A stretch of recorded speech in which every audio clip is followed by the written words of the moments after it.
Вот это наш новый дом.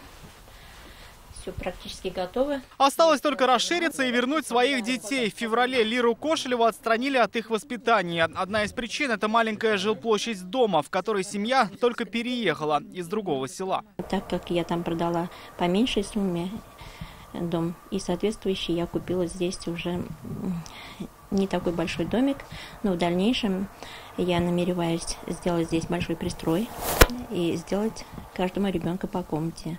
Вот их прежний дом. Здесь жили и мама, и ее дети. И в отличие от нынешнего, он намного больше, но возможностей здесь, увы, меньше. В округе на многие километры нет нужных подросткам секций и музыкальных школ. Именно поэтому, по словам Лиры Кошелевой, она с семьей и решила покинуть деревню Тойгильды, где они жили с 2015 года. У Лиры было 8 приемных детишек.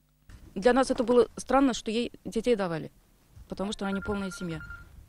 По закону вроде не должно было так. Кошелевы выбрали домик в более развитом селе Старый Студенец, но в районных органах опеки уверяют, с ними никто не консультировался. Жить в таком маленьком доме с детьми по районным нормам незаконно.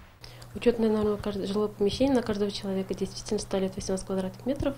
Там 5,5 примерно приходит. Это считается ущемлением прав ребенка в связи с тем, что с ухудшением жилищно-бытовых условий. Оставшись без детей, Лира Кошелева настроена создать им все условия. Говорит, просто сразу после переезда сделать этого не успела. В планах достраивать здание. Но увидят ли это дети? Загадка. Многодетной маме сообщили: дети в детдомах и приемных семьях. Рамиль Шайдуллин, Марат Зайдуллин, ТНВ, Буинский район.